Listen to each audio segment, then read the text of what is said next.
The Finals is a chaotic, fast-paced class cooperative first-person shooter. The main goal is to collect money and deposit it into the bag, similar to Payday. Cash is crucial for your team's victory, but unlike other games with just two parties competing for high stakes, here there are 4 teams. You can crash through walls, ceilings, and virtually destroy almost everything in sight. You can also build bridges and barricades, all while honing game-changing abilities that can turn the tide in your favor. And today we're going to review it. In this video, I'll be rating the game design, store, rank system, as well as the pros and cons that I feel that is important to discuss. Before I continue further, it took me a while to make this video, so I'd appreciate a like. This game is currently in the play testing phase, allowing many people to gain instant access. However, it's important to note that the game is not yet fully released. As a result, it contains several bugs. Typically, these bugs do not frequently occur during my active matches while you are on a mission, but instead they tend to manifest in the waiting lobby where you're waiting for your game to start. I like to commend developers because it's not often that new games' main bugs are in its lobbies in this manner. It's worth noting that I won't be judging the game based on this aspect as it is in its playtest. Let's start off with game design. I believe that the game isn't suitable for newcomers to the first-person shooter genre. It can be challenging to fully comprehend what is happening around you due to its exceptionally fast-paced nature. Players are constantly moving around as a comparison to Valorant or CSGO. I would describe the final gameplay as a blend of elements from various first-person shooters I've played, with a particular influence from games like Apex Legends, Overwatch, Rainbow Six, and Battlefield.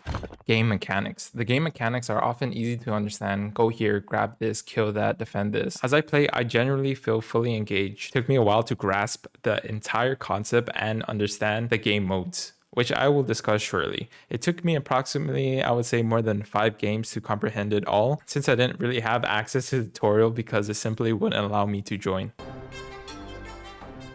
Classes, also known as contestants, consist of light, medium, and heavy, and that's their names. The light class, which you can unlock after playing a game or two, exhibits a very aggressive playstyle with a variety of weapons, including SMGs, swords, daggers, snipers, and pistols. Their abilities include dashing, becoming invisible, and using a grappling mechanic similar to a Pathfinder in Apex Legends. The heavy class, exactly what you are thinking. This guy is a tank. He's slow, he's beefy, he's the defender. His weapons consist of sledgehammers, machine guns, shotguns, heck, even a flamethrower. If you're not impressed, bro's got a rocket launcher too. His abilities are that he is a tank and he can run through walls, deploy massive shields, or shoot hard goo everywhere. The medium contestant is the class that you play right from the start. It's a combination of the other 2 contestants I have talked about. This class essentially offers a bit of everything. Whether you need healing or revives, it can do. If you require a robust defender, it can handle that too. And even if the medium class wants to be agile, it's capable of doing so. Their arsenal includes ARs, pistols, grenade launchers, riot shields, and shotguns. Their abilities allow them to heal others and deploy somewhat of a kind of like a UAV, as well as a badass turret. Basically, the main aim of the game is to wreck stuff, open new paths, and come up with cool ways to grab or steal other players' cash at point A, and then make sure you can deposit it safely at point B. Classes play a significant role in whether the gameplay leans towards defense or offense. In most of my rank matches, I've noticed a preference for defensive build classes. This is due to the time it takes to secure the cash that your team accumulates, which kind of makes it seem less flexible in which contestant you won't want to play to secure higher chances of winning. The finals has a steep learning curve, and I believe that many new players struggle to understand what to do and how the character and tools work, which makes it kind of daunting if you're trying to win in a public lobby as a solo queue player. Weapons for me seem to be honestly held towards kind of skill issue. Some weapons shred while others are laughable. I would not say all weapons are currently balanced at this playtest. I just know that some weapons are more favorable with higher time to kill to finish off your opponents. But at the end of the day, this is the first person shooter, so raw aim does play a big role. For example, I love playing the light class, but the only thing that was hindering my experience was getting one-shotted by a rocket launcher. The gameplay without doubt is highly engaging. Since it's chaotic, I'm always on the move, making it a lot more enjoyable and engaging when I play. You don't have to constantly loot for gear, which takes 50 to 60%. You don't wait for your opponents at times to attack you like in Valorant. because there are literally 4 teams challenging each other. The movement is kind of questionable. It's not what we are used to, like sliding 360 movements, tap strafing, I would say. It's a little bit different. Every game, in fact, is different, as I know the movement is unique to the game, that players would need to actually spend time to know how effectively using movements to their advantage. But of course, as long as the game goes on, there will be people finding ways on how to do all things I've mentioned effectively in the finals. Melee absolutely does no damage without a weapon. As I tried in game and watched other players use melee, it was just not effective, and that's all about it for melee.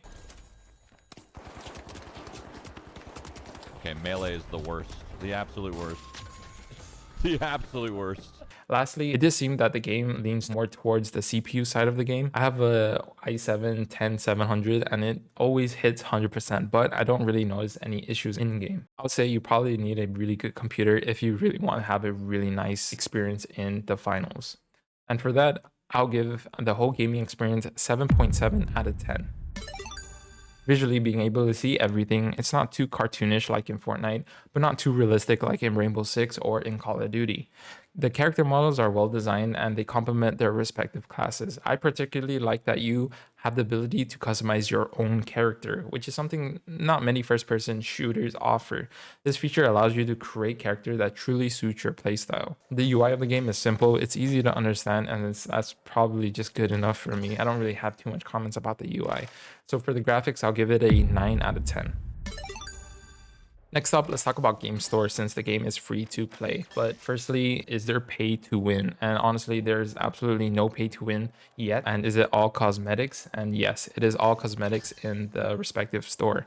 Although I really like the fact that they gave free premium currency for you to purchase during this playtest, which allows you to try out all different sorts of designs you want to create your character to be like. For that, I'll give it a 10 out of 10. The ranking system in the finals is awesome. I love the fact that we have to battle it out against 10 teams before we can even see that victory screen. Qualified? Nice.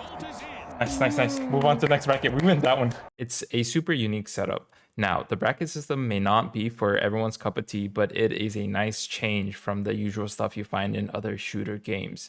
So far, I've only won one tournament, and man, I was sweating the whole time. One thing I've noticed is that if you win your first round against other contestants, you won't really lose any of your rank stats, which is amazing if you're trying to climb the rank ladder. Sadly, the only downside of rank play is that it is very difficult to go against pre-made teams if you are a solo player. For rank, I would give it a 7 out of 10 based on my opinion.